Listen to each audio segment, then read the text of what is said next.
My name is Darragh Ryder and I am the CEO of AHEAD. I'm delighted to welcome everybody to webinar number 1 of the UDL badge, and of course to the course itself, because we are on day 1 today. I'm always pretty excitable on day 1 of this course when we run it every year, because it's really fun to work on. But today I'm a little extra excited and I'm a little nervous, if I'm honest, as well. Why am I nervous? Well, because usually we are working with about 30 to 40 of you as course participants. But thanks to this new model of rolling out the course that we are trialing, there are actually almost 800 of you from across FET and HE starting the course today. And we are working with 20 fantastic peer group facilitators from across the country who make that happen. So we'll talk a little bit more on them later.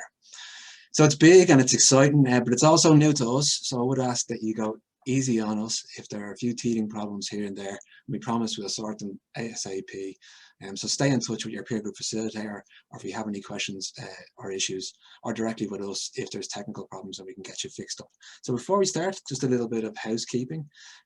Firstly, if you require closed captions to interact with the session today, you can find the CC button just along here. We have our panelist Karen with us today, our closed captioner Karen with us today, who's providing those captions. Just in terms of how you can interact with us today, well, there's the chat feature, which is really there for you to interact with each other. So feel free to welcome yourself there as you come in to the session, to sort of introduce yourselves, welcome each other to the room. We have the Q&A feature, and I'd ask you specifically if you have questions for us as panelists here today, that you ask them through the Q&A feature. There's going to be so many on this course that things can get lost very easily in the chat for us. So if you want to direct a question directly to us, please use the Q&A feature, and we'll try to answer either in session or at an appropriate moment later in the session. And we're also going to do a Zoom poll at some point in the session. So we'll talk to you about that when it happens, but basically you'll get a little poll popping up on the screen, which you can then interact with, and we can read out the results live of that poll. So after the session, so remember, the engagement doesn't really end there. If you're a Twitter user, you can also engage with us using the hashtag UDL badge, and also to engage with each other. That's really important too. And I think we'll talk a little bit about that later on and place the hashtag and also some key handles on the screen for you as well. So it would be remiss of me before we start not to express my gratitude on behalf of AHEAD to the HEA, who fund our core higher education activities, and to both SOLAS and ETBI, who fund the UDL for FET project and the resources AHEAD requires to coordinate the FET group of participants in this initiative. So I'm going to introduce my colleagues soon, so if you could all unmute your videos and audios, that'd be great. So joining me today in the session are Lisa Padden from UCD Access and Lifelong Learning, who co-coordinate this initiative with AHEAD. Also Katrina Nihei from the National Forum for the Enhancement of Teaching and Learning is joining us today. And Trevor Boland, my colleague from AHEAD, who's the Digital Media and E-Learning Manager with AHEAD. How are you all doing, guys? Hello. Hey, everyone. Hi. Great to see so many people joining. It's great. Yes, it's brilliant. I should also mention as well, for those of you who haven't joined today or would like to watch something back, that this video will be made available on the course platform, and that if you give us a couple of days to get captions sorted as well, we'll also add those captions afterwards too.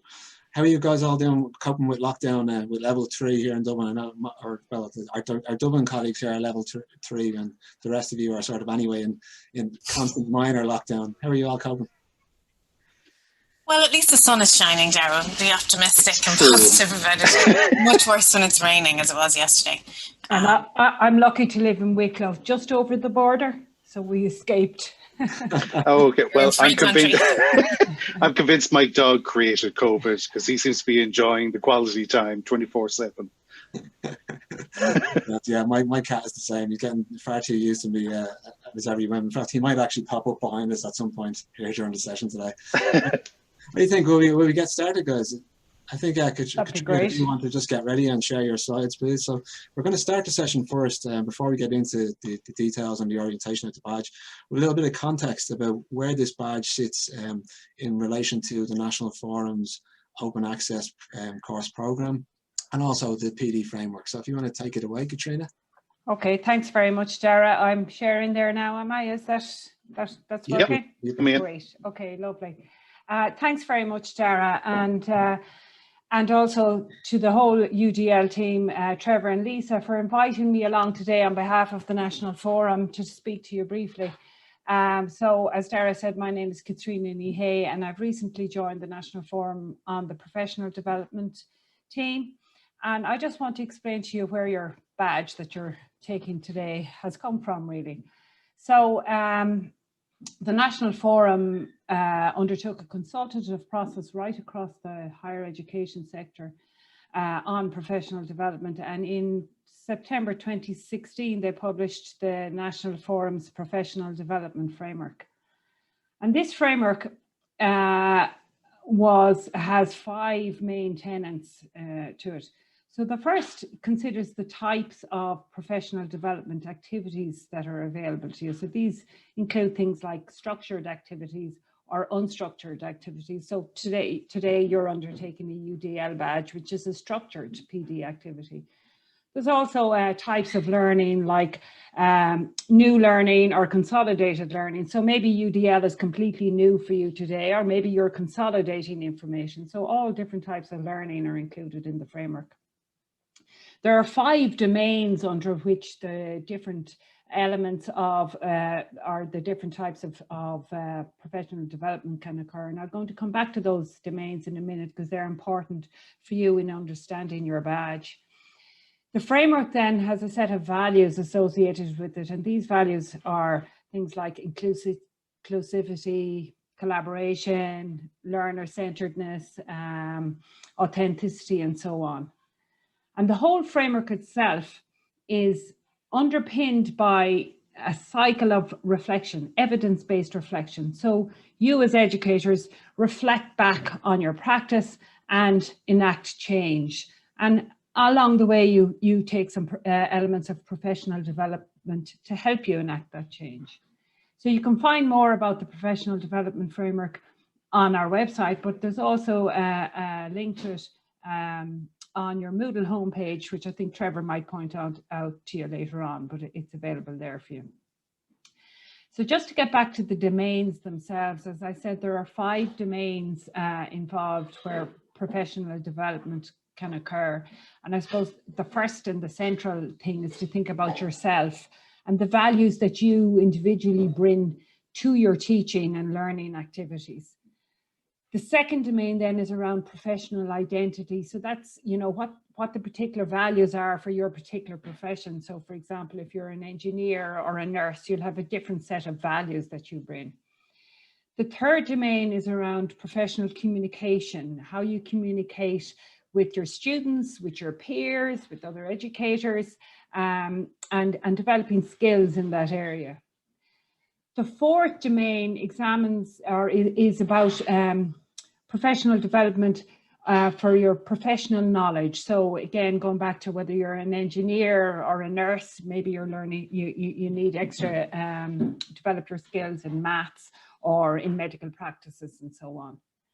And then the final domain under which professional development occurs is under the personal and professional digital capacity. So that's, you know, improving your skills in your digital skills, both to help your students and yourself carry out and transform your teaching. So the UDL badge then, like all the badges provided so by the by the National Forum, is underpinned by these domains. And in your case, for the UDL badge, there are 3 domains covered. It covers 3 domains, and these are the personal and professional digital capacity, the professional knowledge and skills, and the professional communication and dialogue. And you can see there where it's a color-coded scheme. So that color-coded scheme applies across all our badges. So when you complete this course at the end of the course and you get your badge, this is what it will look like. And that will be where it fits in the professional development framework under those 3 domains. So finally, just to mention about the whole Open Courses platform. Once the framework was developed by the National Forum, a call was put out to the sector asking for people to come together, educators to come together and develop short courses. And these short courses are now available on our Open Courses platform, and more are being developed all the time. So there are certain elements of the short courses that are the same across the courses, and these are that they have essentially 4 badge criteria, that there are 25 learner hours associated with the badge, that there's a facilitator option that the participants can take in order to facilitate the course themselves back in their institution or across institutions with colleagues. And finally, there's the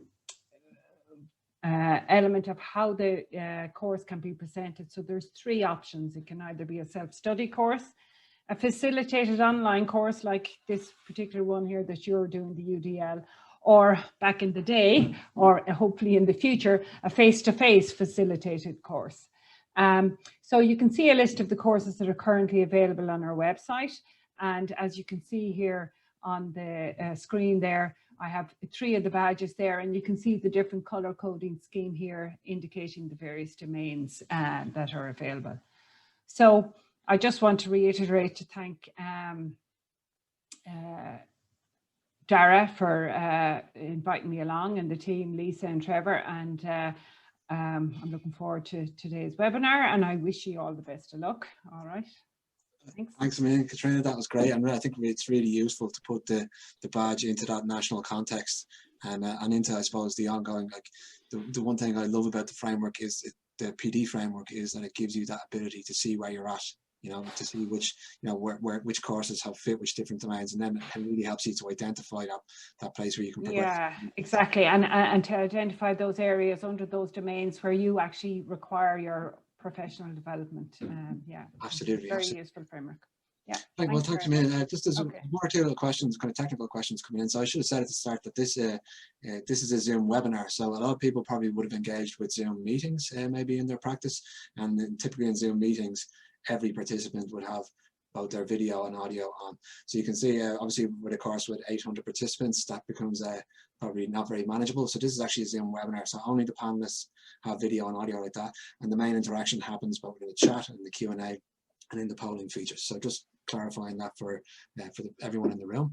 I think we're going to start, unless there's any other questions, we might start at the main section. Yeah, so I can see James has asked, our interactions are through this Q&A or through the chat window. So yeah, James has clarified that there. And just to say as well, the Q&A function is really just to pose questions direct to us, and the chat function is more about talking with each other. So I think without further ado, we'll get cracking on the next phase of the presentation, which is really to introduce you to the course. And just in terms of the style of this presentation, just so you know that myself, Lisa and Trevor are kind of well-versed presenting together, and we tend to interrupt each other a lot. So it's not that we're rude or anything like that, but that's just the way we go about our business. So yes, I think that Katrina's already covered the background to the Digital Badge Initiative and where it sits in relation to, you know, all of these other badges. So I'm not going to go into that here today. But just to introduce the team again, it's the development team originally on this project was myself, Lisa, who's with us in the room, but also my colleague Anne Heelan, who was the executive director of the head at the time. So shout out to her as well. And that was the people who developed the badge. And now the course coordination team, we have Trevor as well joining us here as the digital media and e-learning officer with the head. So I suppose in terms of how the badge works, we have these kind of course coordinators, which is the main course communications that we would send direct to you about what you're supposed to be doing at any one time. But then we also have these peer group facilitators, which are kind of really your first point of contact for any course queries, and we'll talk about them a little bit later on as well. So here's a list of our peer group facilitators. Originally, our plan was actually to have all of these facilitators introduce themselves by video and audio live in the session, but unfortunately there's too many of them, which is great news. We didn't expect such a generous sign-up of facilitators. So we have 20 of them working with us from across this country, and I think all of you should have already had emails from your peer group facilitator to set you up within your peer group, and also just to introduce themselves. So what I'd say is, if you have any contacts or queries about the course itself or about your peer group, that they're your first port of call. And then if you have technical queries, you can contact Trevor directly, and we'll put his details up at the end of the session. And what will really happen is, if your peer group facilitator can't answer the question directly, then it will kind of get escalated up to us. So that helps us to manage that process, if you like. Is there anything else there, guys, I'm missing on the peer group facilitation that I should add? No. So think that's it. I think so. Except they're all absolutely fantastic, and they've been putting up with lots of emails from me for the past 2 years. So I'm really, really happy to be working with such a great team. Yeah, I mean, it's just amazing the work that they're putting in. And so a massive thank you. And really, like, although the three of us are on screen here today, they're as much part of the team as anything else, as any of the rest of us, because without them, this just would not be possible. That's why we can roll it out to such huge numbers and make such a big impact, I think, on inclusive practice in the sector through that. So a huge thank you. So just moving on, again, Trevor, if you could just get ready to launch a poll. We're just going to, you'll hopefully see a poll launching on your screen very shortly, which is basically going to ask you, have you embedded universal design in your own practice? Because what we tend to get in this course is actually a real mix. You know, some people who maybe started their UDL journey already and want to know more, others who are maybe at the very base level of just barely heard of it but are interested in it, and maybe some who are in between. So I'm seeing some of the results popping in there now, and we'll just give a few seconds for those numbers to drop in. I can see now we're getting a nice mix. We'll share the final result in a minute, but it's looking in or around 70-30. So around 70 of you, have not done any UDL practice in your own work already, and about 30% of you have. And that's really nice, because what you get then is in these peer groups that we've created, you get these little bit of mix, mix in terms of the experience there. And that means people can learn from each other. And those who have already maybe started and done some UDL practice already can get a fresh perspective too. I think that's really nice. Do you want to share that the end result of that there? Yeah, so you can see it's ended with 68 and 32. So it's a really nice mix in the room. So I suppose what I'd say is there's room here for everybody, and there's lots of learning to take place no matter where you're at in your UDL journey. So I'm just going to stop sharing those results and we can move on. Okay, so just to reflect a little bit on the course criteria. So these are the things you're really going to, if you like, the learning outcomes of the course really. So all participants in this course are going to reflect on the diversity of your students. So really looking at the different types of students and the variability within them, within that group. You're going to gain a good understanding of the Universal Design for Learning framework, of course, and how it can support diverse learners. You're going to deepen your understanding through peer engagement. So this peer group sort of model that we use is central to the learning on this course. So it isn't just that you're being delivered to, it's that you're really, there's a strong focus on learning from each other.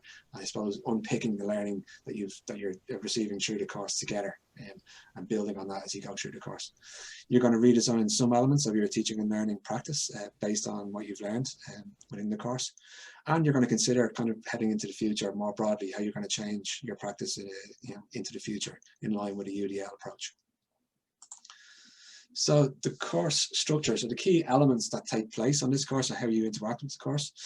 There's interactive online modules which introduce UDL and provide extra resources. So those interactive online modules, they basically are kind of multimedia pathways through the course. And there is also versions of these within the course, and Trevor's going to show you that in a course demonstration later on, which you can download in a text-based version. So it's like text and links and images directly in a Word document, and that's really there for people who maybe for an accessibility reason might prefer the text version, and that's just done. It's all a styled document, so it should be very easy to navigate if, for example, you're a screen reader user or using other types of assistive technologies. So that's there as a kind of option for you if you prefer to use that, but it also does serve as a really nice downloadable version of the course to reference back to afterwards if you want to reference some of the text or videos back. There's the online webinars, which is what you're experiencing right now. So there's 3 webinars throughout the course, and the key function of these webinars is really kind of an orientation function. So it's not actually delivering the course content itself, but it's more kind of getting yourself organized and understanding what you're supposed to be doing at any one time in the course. So there's 3 key points that we look at. There's this current one. The second webinar in a few weeks' time sets you up more for the reflective part of the course and the place where you will actually look at the UDL implementation that you're going to do. And then the final one is really the kind of course sign-off piece where we bring everything together and close off the course. The next piece that we talk about is your peer group engagement. As I said, this is absolutely essential function of the course, essential part of how you learn in the course. So you'll be working together with a group of peers as you move through that. And there's 4 peer group meetings that happen throughout the course as a result of that. And finally, the final element, I suppose, final key element is the redesign activity. And the UDL redesign activity is basically where you actually take an activity brief that we give you, and you read the brief and go through it, and ultimately what you're going to do is implement UDL in real time in your practice, and that happens between week 5 to 9 of the course. I suppose key thing there, we'll hone in on it again a bit later in the session, but key thing there is that you have to select an activity that's actually taking place, a teaching activity. In other words, it could be a class, or it could be like a single class, or it could be a group of related classes or lectures, or it could be perhaps a single assignment, or even that can extend to, for example, if you're in a staff training role, maybe it's a staff training session or something like that. So that's something you can begin to think about now. It happens week 5 to 9 of the course. So you can begin to kind of think about what might be suitable to select as the teaching activity for that already. Anything else I'm missing there, guys, before I move on? I don't think so. I think you've covered everything. Trevor, if you wouldn't mind just keeping an eye on the Q&A and feel free to if there's anything at any particular time. So in terms of the online interactive modules, you're going to do 5 of those throughout the course. And I suppose the key thing about these modules is you do them within a period of a week, and there's a lot of flexibility there because they're kind of online self-directed, which means you can do them at any time within those weeks, within those periods. So for example, week 1 this week, you're going to do the introduction to UDL module. And you can fit that around your work schedule. What those are multimedia, set their text, images, videos. Some of them have quizzes embedded in them as well. And they're very simple. Trevor's going to demonstrate what it looks like later on. He does the course demonstration, but it's very simple to go through, and they deliver sort of a lot of the main key content of the course. So you're going to do 5 of them. The first one is an introduction. Then we go through individual principles of UDL, the 3 key principles, which are multiple means of engagement, multiple means of representation, and multiple means of action and expression. And then the 5th module is basically a reflective module. So it's about how to reflect on your practice using the UDL framework. Your peer group. So just to drill down a little bit into the peer groups. So you should already have been assigned a peer group, and that means that your peer group facilitator should have reached out to you by email, connected you with your peers to organize, who's in your peer group, and also invited you to schedule in your first peer group meeting. So if you haven't actually done, if you haven't done that yet, if you haven't as a peer group schedule that meeting, and then I'd say after this session, that could be one of your first parts of call is to go back to your email from your peer group facilitator, go and email your colleagues in your peers, in your peer group, and actually scheduling that in that first meeting. I think we've suggested a date of October 6th for that. So it's due to take place after everyone has already had a chance to complete the first online module. Actually, sorry, Dara, just a question has come in, and it might be either relevant to yourself or Lisa. When we redesign, are we doing this assuming normal teaching circumstances, or can we do this during the COVID-19 situation? So yeah, it's totally flexible. So basically, what has to happen, Natalie, is that the redesign activity actually takes place on a piece of live teaching that's actually happening. So it's going to happen, for whatever teaching you're planning within that time frame. So it is going to be COVID-19 specific in that way. But the beautiful thing with the UDL framework is that it's not context specific. The principles and guidelines apply across across any context. That means online or face-to-face, and they apply across different levels of education. So it's used right from primary school right up to higher education levels, and they apply across any subjects really. So one of the great things about UDL is it relies on your engagement to sort of use the framework as a lens to guide your practice for whatever situation you're facing at that time. So yeah, that's what I would say about that. Is there anything else you guys want to chime in on? Well, I suppose just to say that, as you say, Dara, because you're doing it this semester, we're doing it in the current context. And last semester, we were halfway through running the badge when we went into lockdown.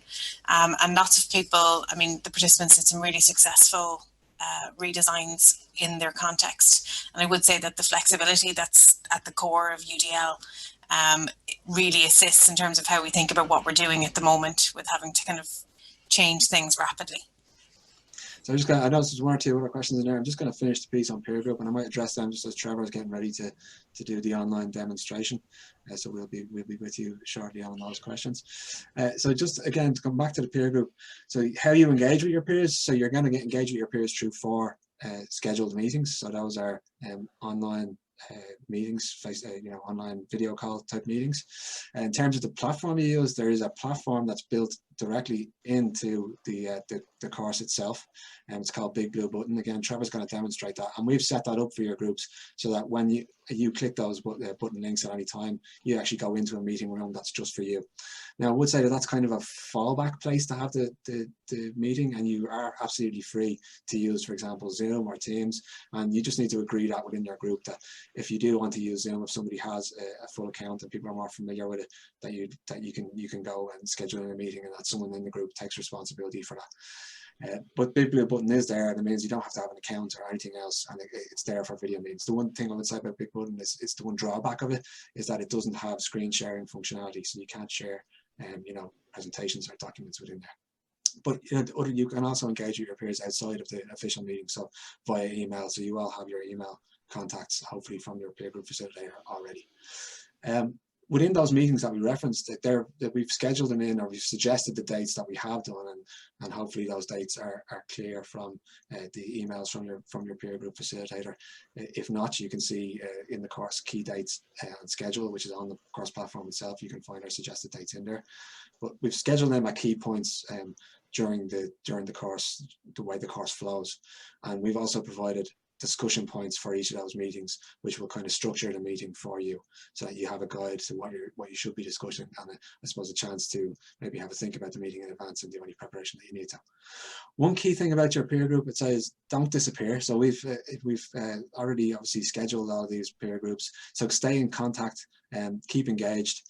And if there is a reason, for example, that you can't get reach a particular meeting, let your peers know so that they're not waiting for you, or they're not unsure. And if you're in the other boat, where maybe you are in a group and there is one person perhaps who isn't engaging, please let your peer group facilitator know as soon as possible, because if there is a need for us to rearrange peer groups, for example, join 2 peer groups together where people have dropped out, then we need to do that as soon as possible. I know some of you will already have experienced that kind of reorganization, as a few people have dropped out of the course, in the run up to the first week. Anything else before we move on, guys? No. So I think that's it.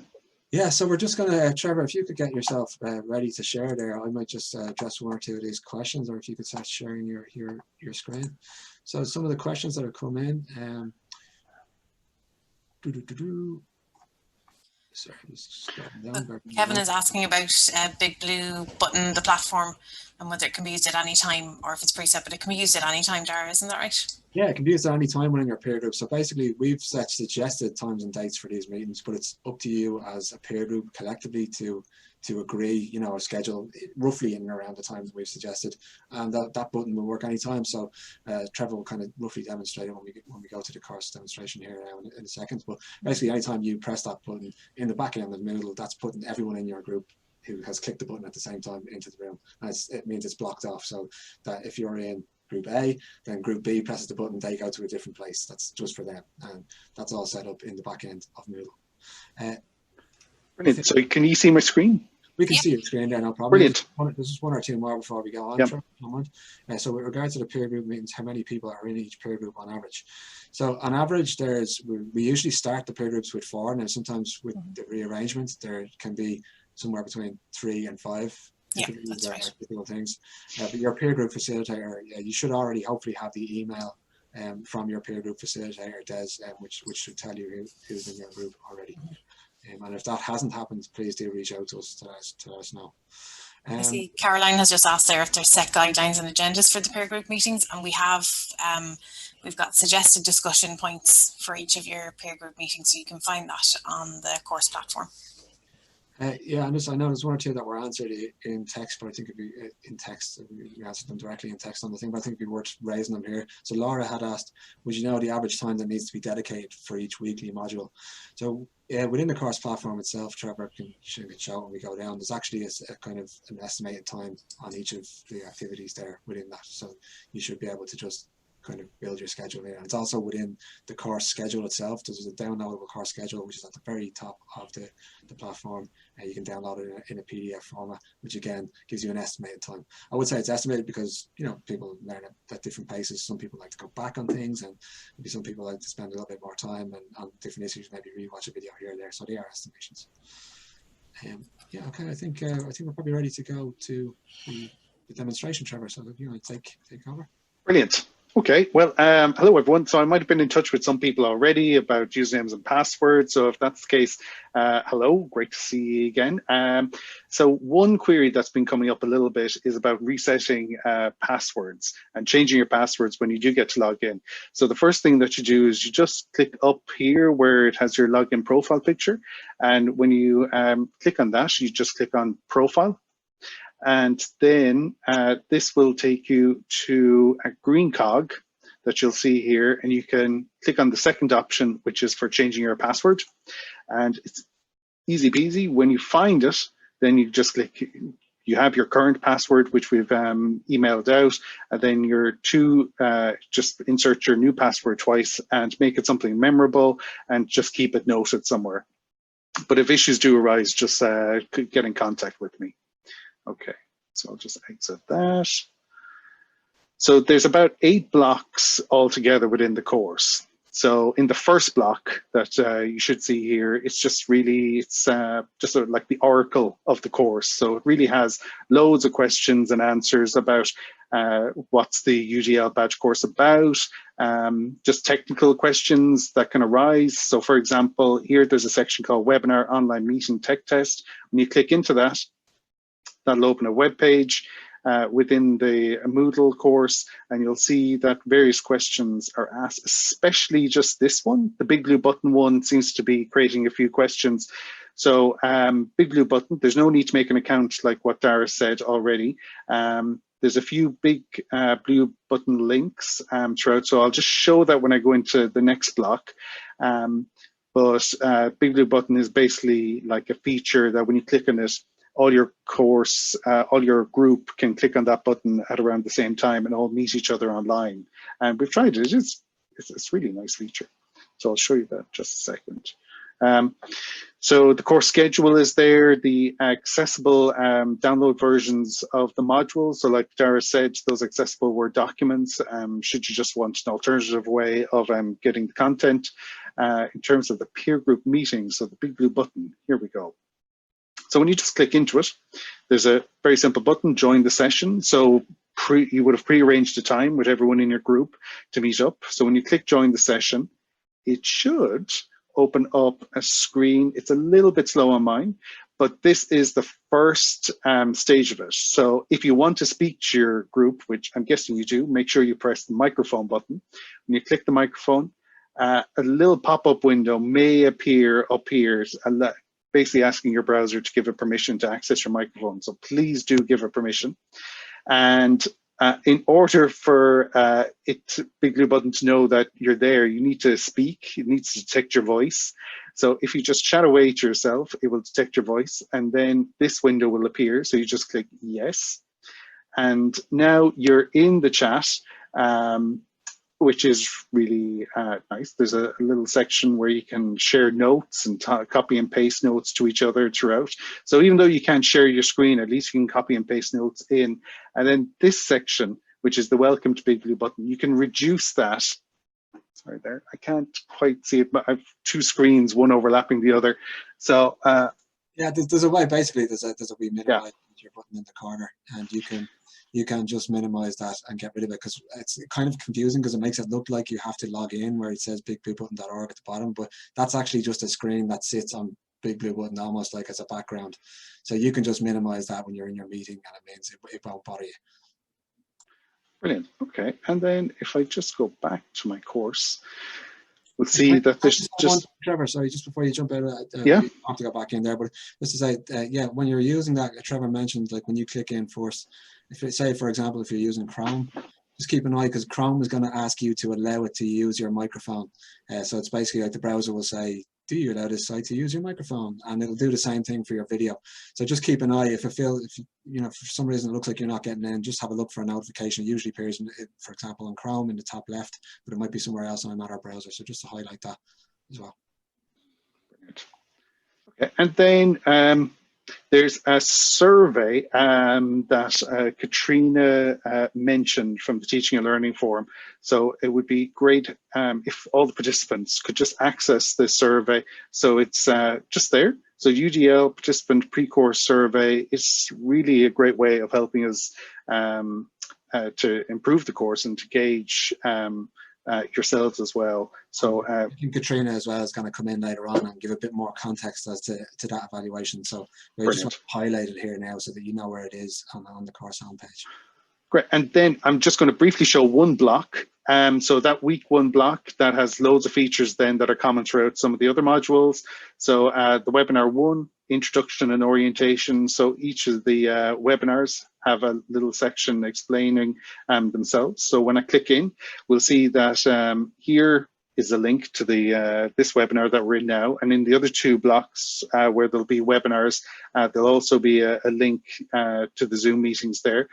Currently, there's a link to the slides that are being mentioned today, so that's available. And then here, I just have a placeholder for the video. So just saying that the video will be there tomorrow, and the closed captions for that video will arrive next week. So if anybody requires closed captions, they will be requesting those later. Okay, so they will arrive. So if we just go back, there's just another feature within that block. So Dara mentioned these online modules. So there's 5 of those. These are my favorite part of the course. So when you click on these, you just click enter, and it just takes a few moments for the course to open up on your browser. And within these, let's click yes. Within this, you are asked kind of questions, you're given information. There's a few videos as well throughout, picture of Dara also. And then, so the information is really nice, really interactive. I have to say, I love it. And the good thing is, like, you're not under pressure to, you know, do the whole module in one go. If you exit the module, it will record your progress. So the next time you go back to that module, you just start off from where you left off. So I think that's a great feature. So if you have time for just 10 or 15 minutes of that, because the estimated time I think is maybe an hour-ish, that it just it's nice that way you can just jump back in then whenever you've got time. And just to say, so the main navigation controls are the next and previous at the bottom of the slide, but then within each kind of slide of those online modules, you know, there are buttons and things like that. So if something looks like a button, press it, it probably is, and you can't break anything, so don't worry about it.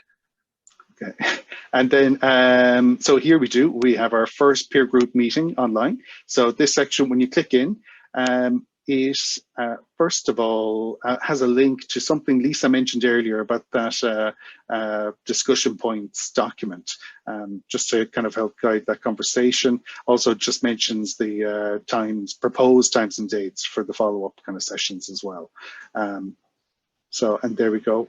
There's your big blue button link again, short video to tell you what to do. If you forget what I'm saying right now, that's okay. Yeah, so just to say, there was a question about that. Yeah, is there a video to show how it works? So the video, as Trevor's just highlighted there, there is a video that's within your peer group meeting. And there's a couple of things. So there's, you see we've laid out the course week by week like this, and those blocks include everything you need within that week. So you can either access the meeting room direct through those blocks, or in the piece that Trevor showed above, you know, in the join links within the block itself, the meeting block, or within you know, at the very top of the course as Trevor showed initially, and they all go to the same place. So it doesn't matter, even for example, if you happen to click in, you click into the peer group meeting 2 block, and it's supposed to be peer group meeting 1 that you're going to, it doesn't matter, they all go to the same place. So just to let you know that. Someone's also asked the question if we have teams as a, you know, within their kind of institution, and can they use that? Oh yeah, absolutely. The big blue button is just it's a fallback, and you can agree, as long as you agree as a peer group what platform to use, to make sure that everybody can indeed access it. and everybody's comfortable using it. In fact, I would actually encourage it if you have Zoom or Teams, because there's probably slightly more functionality on those that you might be able to use. So the big blue button is really there just as a place that everybody can access hopefully without problem. So it's there as your fallback guarantee. Brilliant. And so I think the last point then to make is these activity completion buttons. So you see, I've been a very diligent student. I've been clicking on all my buttons to say I've completed everything. So as you're working through the course, you just simply click that, and that helps us just track the progress. Okay, and I think that's it. So if there's more questions, feel free to email me. I'm sure there's going to be questions about kind of tech issues throughout the course. And if they arise, yep, I'll answer them promptly. Trevor, if you wouldn't mind just scrolling down a wee bit there, just to say, yeah, we've laid out the course. So those first 4 weeks are quite similar in terms of the structure of the course. Yeah. Just somebody's kind of asked, what's the weekly engagement in terms of hours? So the course itself is 25 hours over 10 weeks.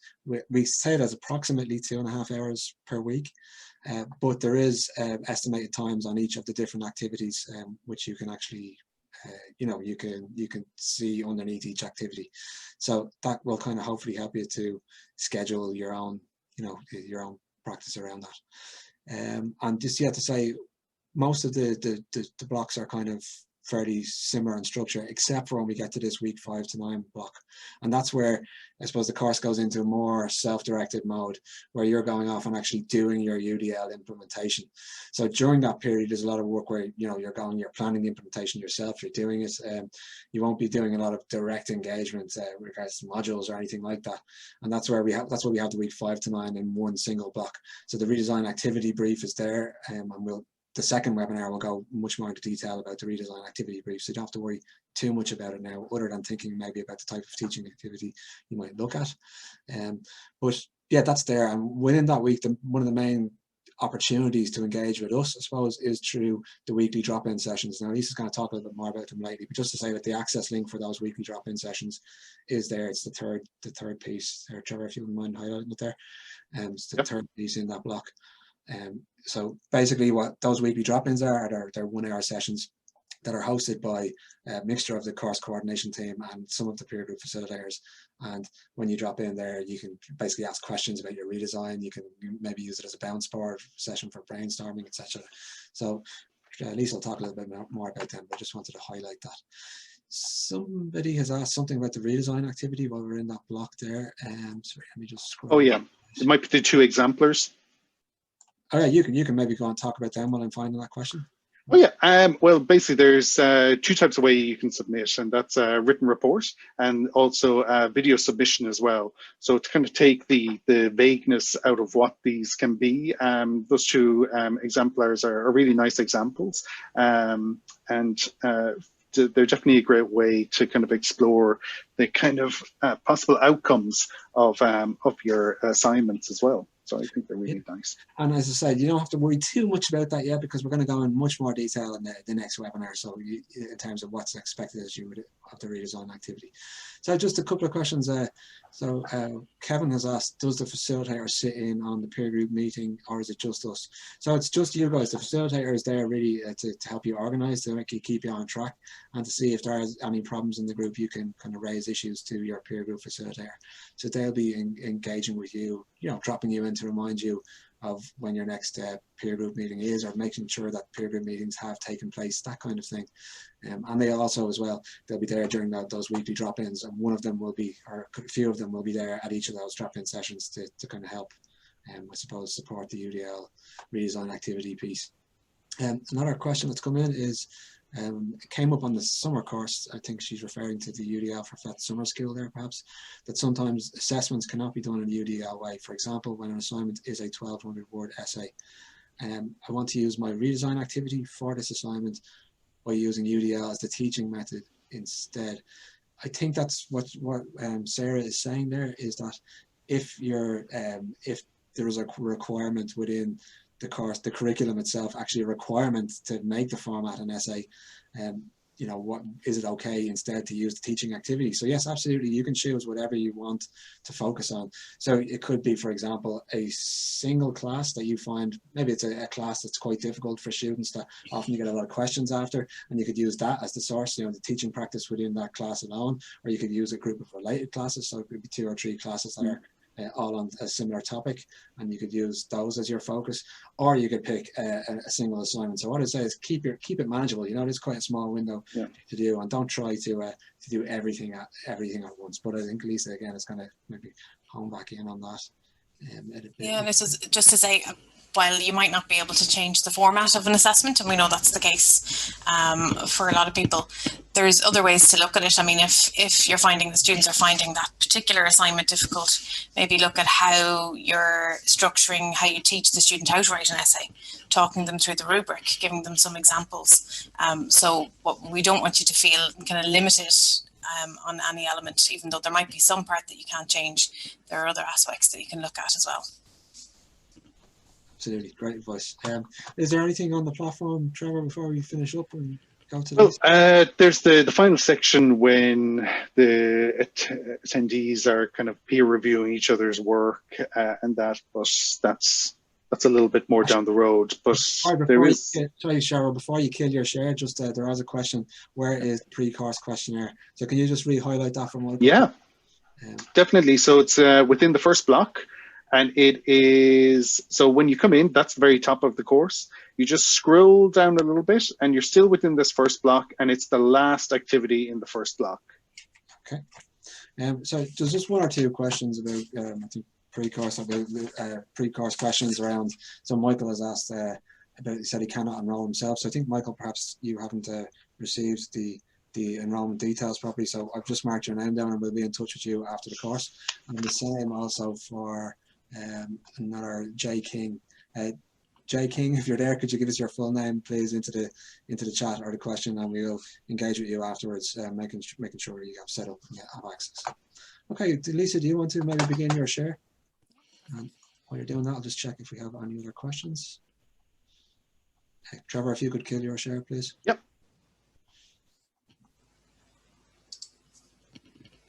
So I'm also slides okay? Yeah, I can see them perfectly. So Niall, just to let you know, Niall Caleri has just said he wants to find out who his peer group coordinator is. So no, they should have been in touch already. So what we're going to do is just take your name down here and get in touch with you personally, just to follow that up and make sure that you have that contact. Yep, perfect. So I suppose we've talked a bit about this already. So my first bit is on your redesign activity, because like all students, I'm sure you're mainly concerned with how things are assessed. We know that's the way we all are. Especially when we're quite busy. So the redesign activity really is, as we've said, it's about implementing UDL in a teaching activity, but we are absolutely flexible in terms of what that teaching activity might be. So it might be a classroom activity with students, as Dara said, you pick 1 class and you try out some different activities to engage students. It might be the way you present information to staff training or the staff meeting. It might be the development of the resources that you're using for classes or the materials for students or for colleagues. So or it might be your assessment, as was mentioned earlier, or an element of that assessment. So it's quite a short window. We've 10 weeks and your redesign is over weeks 5 to 9. So we know you're not going to redesign an entire program or an entire module. So really to pick something that's manageable, something that maybe have a look back and see the feedback that you've gotten previously for a course or for a particular session, and look at how you can implement UDL to address the feedback that you've gotten already. Just on that, Lisa, Caroline has said, Caroline Walsh has said, why does the word anxiety or assignment cause anxiety law? I suppose this is we call it the redesign activity for a reason. So you do, obviously it's a mandatory activity to complete, but it is not something that you get graded. So it's a kind of a complete or non-complete sort of situation. So as Lisa mentioned, there's bit of peer group verification that goes on.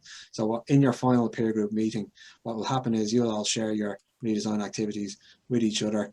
you'll share your experiences of implementing UDL through those activities, and then you'll kind of actually agree collectively that you have met the course criteria. You'll kind of talk each other through, this is why I feel I've met the course criteria.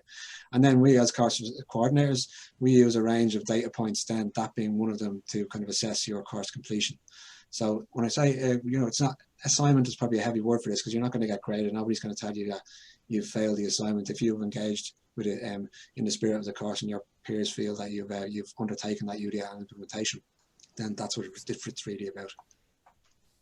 So really it's all about you engaging with UDL.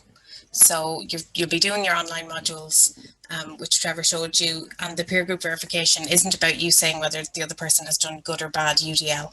It really is around engagement when it comes to your implementation. So in terms of how you write up that redesign, it doesn't necessarily have to be a write-up. You can also give us a video. And we've had lots of participants who've done that in the past. So we wanted to make sure that whatever we were doing was also universally designed.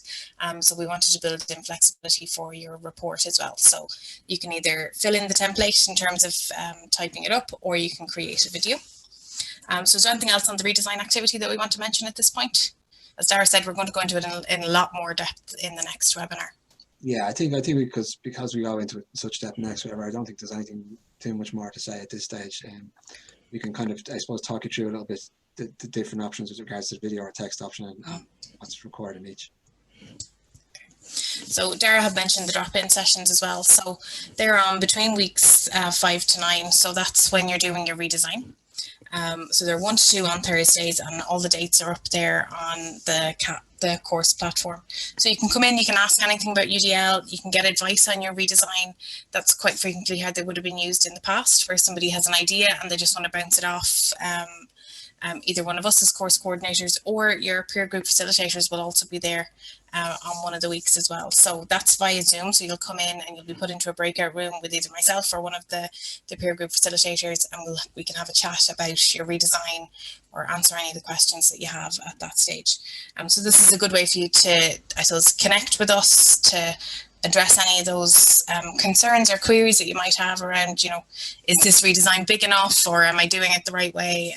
Or, as I say, even just to have a chat and to bounce ideas as well is good. And it was quite busy last semester once everybody was at distance from each other. So it's a nice way to stay connected as well. Hi, sorry, Lisa, there's a question has come in from Jennifer Wickham. So can I develop a word processing assignment brief for online delivery, for example? Yes, I think that sounds like an idea. What I'd say is it's good to have lots of ideas at this stage. You'll go through, once you've gone through those online modules and we get to weeks 5 to 9, I would imagine that your idea will have crystallized even further when we get to that point. But definitely start to think about those things. From my perspective, it can be really useful to look at, well, where did students have difficulty previously? And then how can I use UDL as a way to address that? I think that's a nice way to start off with, kind of brainstorming in terms of your ideas as to what redesign you might do. Yeah, just somebody's asked a question really in around, somebody's kind of made the point about the QQI guidelines and, you know, how they can prove a bit of a difficulty. I think there's sometimes a little, like, and obviously there is quite tight restrictions in certain areas, and sometimes the format is part of the actual assignment. You're assessing the ability to create the format. But mostly QQI's guidelines actually are quite flexible with regards to how you deliver. I know sometimes there is an issue with external authenticators and whether they see things that way. So I suppose if you are doing it, the thing I'd suggest is just make sure you record everything that you're doing, and you know, if you do it robustly, there's no reason why in most circumstances you can't offer an alternative assessment. That is, there is obviously exceptions to that. Like, for example, QQI's guidelines and the quality assurance guidelines I'm reading from here, all providers must create a learning environment that respects diversity and enables flexible learning pathways, considers the use of different modes of delivery where appropriate, flexibly uses a variety of pedagogical methods that are evaluated and monitored and adjusted accordingly, and encourages a sense of autonomy while encouraging adequate guidance and support for the learners. And within their assessment guidelines specifically, they're quite flexible too. So yeah, I would say just, you know, have a look at your own the guidelines that are in relation to your own course and see if there is room for flexibility within that. So a lot of you are also interested in doing the facilitator's badge, which is brilliant. And we'll talk a lot more about that as well in the next webinar. So it's half of the next webinar actually is in relation to the facilitator's badge. So in order to receive the facilitator badge, which is an add-on to the UDL badge, which you're all doing, it's about 5 hours of additional work. So there's that additional short webinar, which is part of webinar 2. And then you'll also complete an exercise, which is where you plan your facilitation in your own institution. So it's a really practical exercise that gets you to think about, so when I'm rolling this badge out in my own institution, you know, what are some of the potential challenges I might have? What are the solutions to those challenges? Who are some of the key people in my institution that I would work with and collaborate with to successfully facilitate the badge? And you'll discuss that exercise then with your peer group, which is our suggested peer group meeting number 4. And certainly all your peer group facilitators have done the facilitator badge. And it's, as I say, it's a 5-hour add-on, so we definitely would encourage as many of you as possible to take the opportunity to do the facilitator badge this time while you're doing the UDL badge. So just to say, Lisa, if you want to pull your mic slightly away from your mouth, so you can have a little bit of distortion there.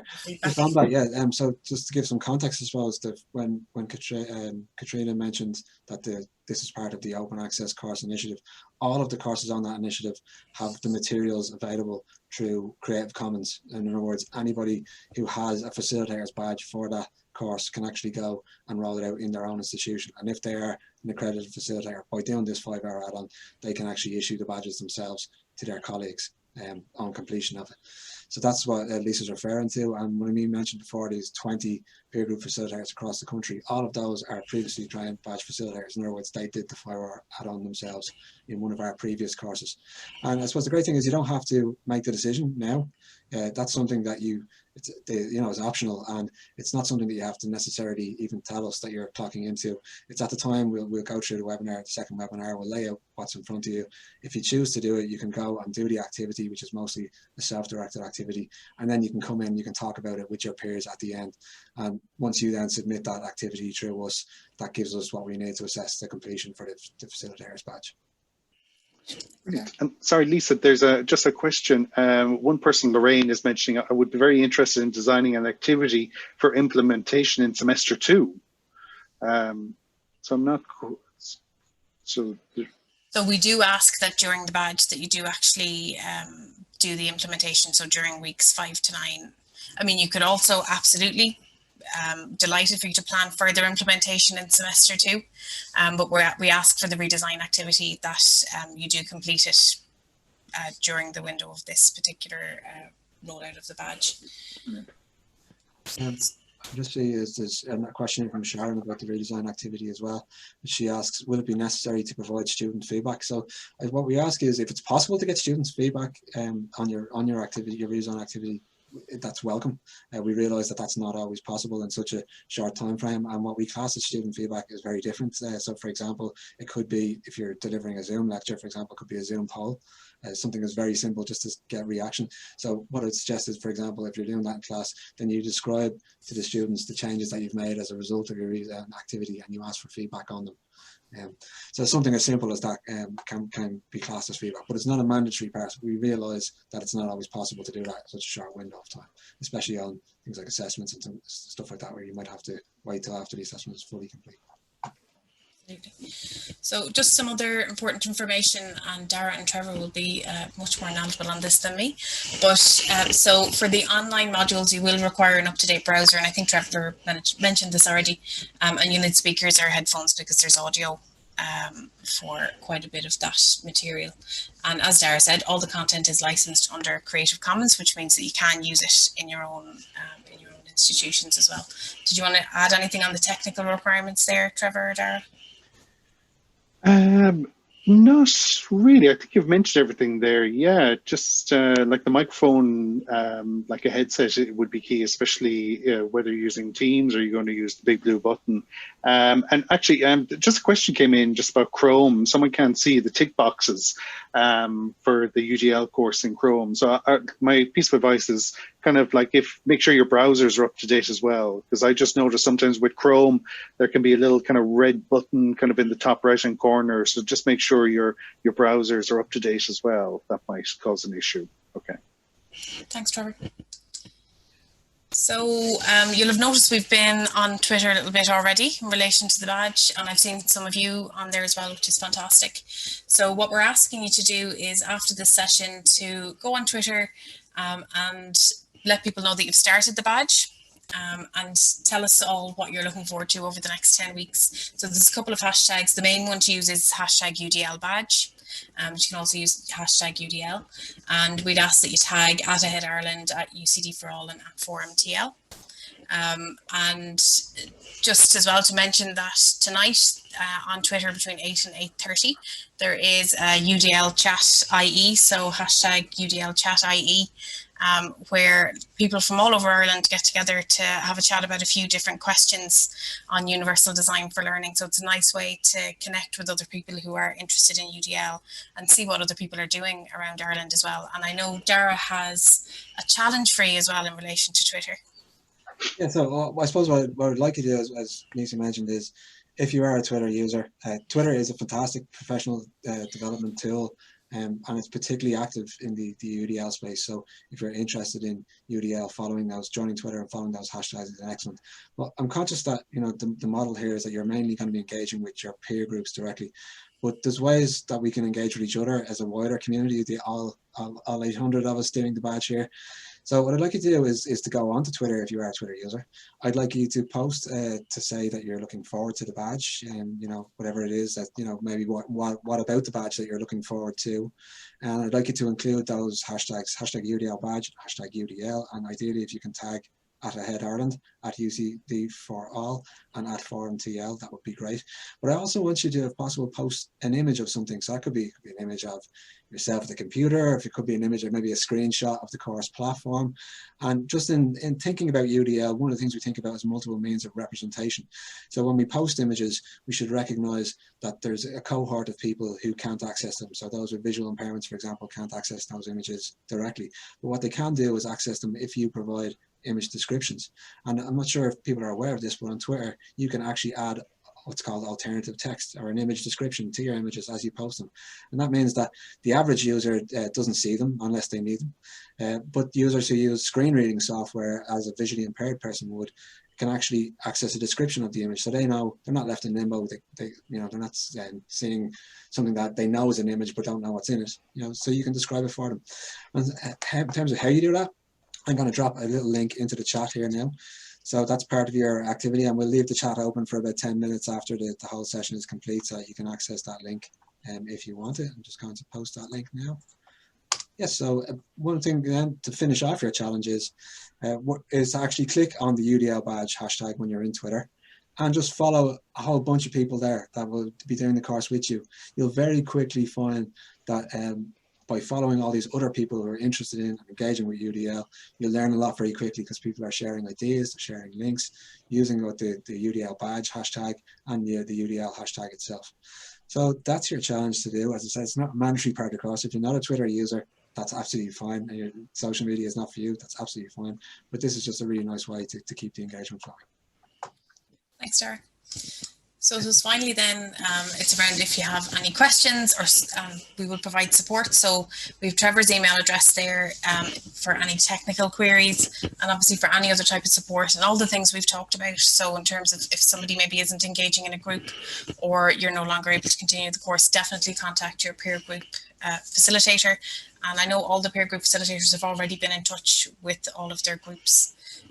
So definitely reach out, stay connected, as we've said, on Twitter, as well as contacting us with any issues. So Dara, Trevor, do you want to add anything? Yeah, no, just want to add, I know we're running over time. Typically this webinar does only take an hour, but obviously the large numbers of people requiring more questions. So apologies about that. And I know someone saying my sound is a bit lower, so I'm moving a bit closer to the microphone. But yeah, just to say, what we might do now is move on to Katrina's session and then take any final questions at the end. And so apologies if people do have to go. The video will be available through the course platform, and we will add closed captions as well to that video in a couple of days' time when we receive them from our captioners. So Katrina, if you would like to share. Hi, thanks. That was very interesting. Great course for you all to partake in. So as part of the National Forum's remit, we're evaluating the whole Open Courses platform, and we'd like you to help us with that. So there's two aspects from your perspective. This peer group facilitation is a new process that's been brought in by the UDL team, and they've done great work on that, and thank you very much. And we'd like to get some feedback on that to consider whether we'll try and roll it out for the other open courses. So we're asking both the peer group facilitators and you as participants to give us feedback on that process. We also want to measure the impact, or have a look at what the impact on your actual UDL practice will be as a result of this course. And this is something that both the UDL team and we in the National Forum are interested in. So we have a pre and post survey available on Moodle. Well, at the moment, obviously, the pre-course survey is available for you on Moodle, which we'd really like you to complete. It'll take you about 15 minutes or so. And we'll post another one again at the end. Hey, Katrina, I'm actually going to post that link in the chat right now. People do want to actually go and do that. Yeah, and it would be great. I really, really would appreciate it if as many as possible can do that survey, and just to give us a feedback on the process. And I don't think there's anything else really to say. I think Trevor showed you where it was, and the link was there. So just to thank you all, and to thank the UDL team. I'm delighted to be here on behalf of the National Forum to welcome you all on this course, and it's really great to see the numbers rolling in, and we're delighted to be part of this initiative. Thanks very much, Katrina. If you wouldn't mind just ending your share there, that would be great. So I suppose just to finish up, we might just flick through, I'm conscious that people might have to disappear, we might just flick through any questions that we haven't answered. So Anonymous Attendee has asked, what will you do with all the ideas submitted? Are you gathering data on styles of learning? What happens to it afterwards? So it's a really interesting question. So as part of the redesign activity, we allow the option for you to kind of a little tick box in your actual report template that you return to us to let us know whether you'd like to make that available in the public domain as both for research and for for good practice for sharing with the sector. So that's an option that you have, and you if you tick that box, that means we can make it available, and we usually go through and select, rather than obviously we can't put 800 examples up online, but we select some examples that are available, that are really good practice examples and innovative examples, and make them available. And it means that also they can be used for research purposes. So next year, HEAD is actually looking into the possibility of doing a sort of research on this huge body of work that's coming out of this in terms of UDL practice. What are the typical things that people are going to? What are the challenges and the other experiences that are happening? So yep, that's one thing. Someone says, Hattie has said, are we going to learn about some strategies or methods on how to engage with students and collect their feedback online in this course?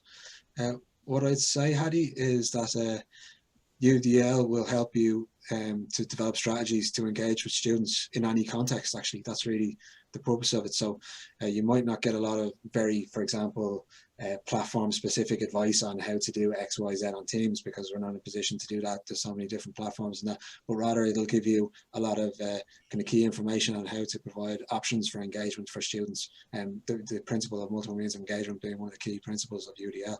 Anything else you guys wanted to chime in there on? Well, just on a slightly side note, actually, I'm just looking at Twitter, and there's been loads of posts about today's webinar up there. So a big thanks to everyone who's posted about today's session. So I just noticed Veronica has just emailed Trevor waiting a response, I think, about a technical query. So just to say to you there, Veronica, that was just earlier this morning before the session.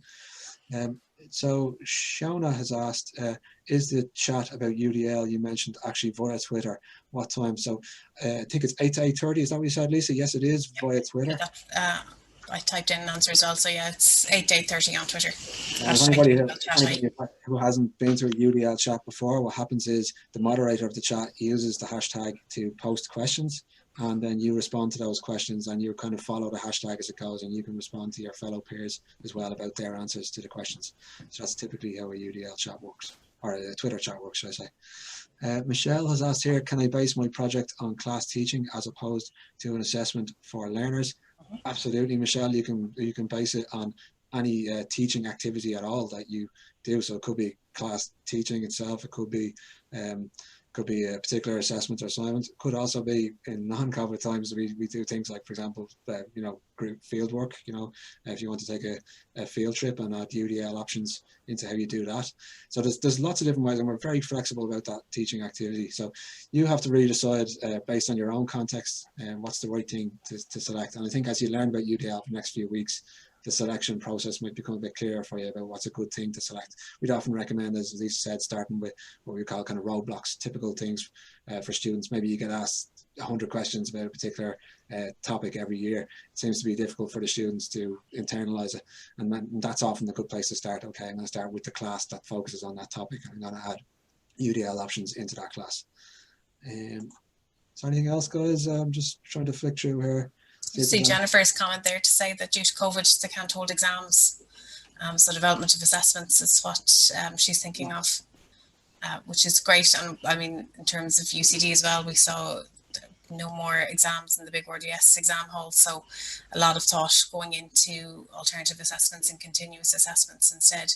Whereas Zara said earlier, students can still demonstrate that they've met the learning outcomes, even in a different assessment format. So it's great to start thinking about that. So I can see Maeve has actually asked as well in terms of the video option of the redesign. We can kind of cover a little bit in the webinar too, Maeve, but she's asked, can you record yourself on Zoom with the before and after classes and assignments? So in terms of how you submit the video to us, that's, you can record it in any format. Zoom is one of the ways you can record a video for sure. But basically what you have to do is you have to answer a series of questions that are the same in both whatever format you do. The same question, you address the same questions in whether you do the text format or the video format. So how you address them, we can I suppose elaborate a bit on that in webinar too, and give you a bit more information about it. I think we might be nearing the end of our question list. I hope we haven't missed anything. There's so many questions, it's difficult to keep track of them all. Just to say that there is a number of people who've highlighted maybe some issues in terms of accessing the course, or maybe haven't had an email from their peer group facilitator. So we will follow up individually on those. And if you don't hear from us, if for any reason we can't get in touch with you, please just drop us a line if you haven't heard from us in the next day or two, and we'll get you started. Anything else, guys, before we close off? Just, there was one question earlier on there about the QQI, where the badge fits in, and it's just to say that the badge is supplied by the forum through its criteria. It's not really aligned with the QQI or the levels. So just to yeah, so it is a micro credential. It's 25 hours of learning over 10 weeks. So I think Terry often uses the phrase light touch, you know, the light touch. So it's significant CPD, but it's yeah, it doesn't reach as far as QQI accreditation.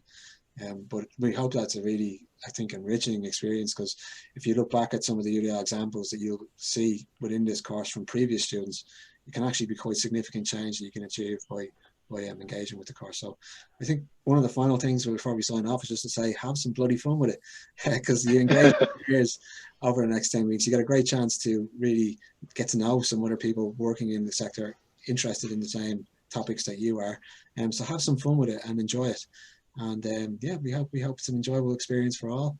I think we're probably nearly ready to sign off, guys, are we? Yeah, definitely. Yeah.